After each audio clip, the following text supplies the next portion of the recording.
everybody. Good morning. Hello. Now, have you ever noticed that when you log on to the internet, you nearly always see adverts for things that you're interested in? Yes? Okay, so let's say you were looking for a new pair of trainers last week. Well, suddenly you'll see adverts for trainers all over the place. Well, believe it or not, this isn't random. The internet browsers, websites and apps that we use know a lot about us because they monitor how we use their site or app. This way, they can work out what we like and don't like. Clever. So, you've probably heard of cookies. Am I right? Yes? Yeah. Okay. When you visit some sites for the first time, a cookie is downloaded onto your computer that keeps a track on how you travel around the site and exactly what you do. So, the next time you use the site again, your computer will check the cookies and adapt depending on the information it stored from your last visit. With me? Okay.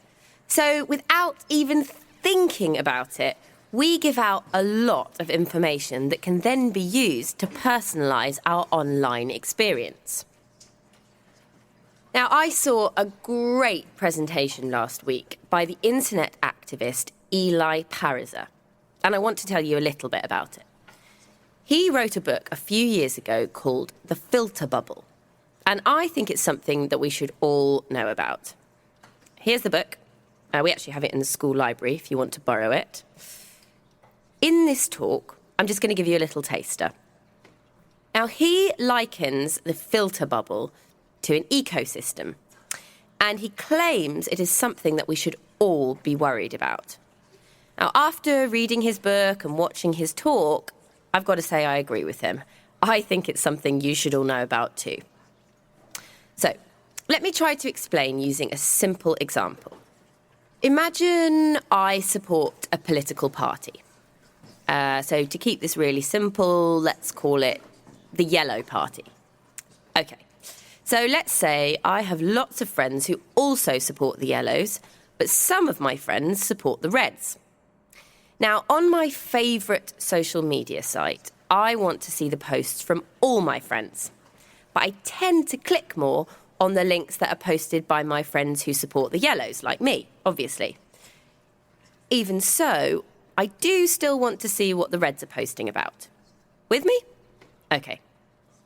Now, a few months ago, just before the big elections, I noticed something quite weird happening on my news feed. I noticed that my friends who support the Red Party had almost completely disappeared from the site, and I was only being shown posts from my Yellow friends. Weird. Now, I wondered if all my Red friends had left this social media space and moved somewhere else.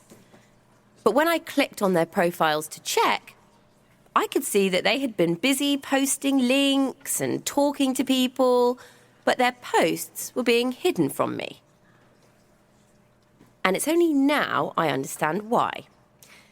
I know it's because I hardly ever clicked on their posts, and I didn't interact with them so much. So the social media site itself had decided for me that I wasn't interested in their posts. So they decided not to show them to me. Now, this is an example of what Eli Pariser means by the filter bubble.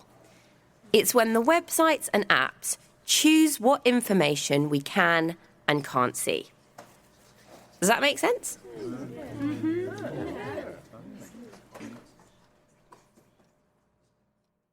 This recording was brought to you by the British Council. To find others like it, visit www.britishcouncil.org/learn English Teens.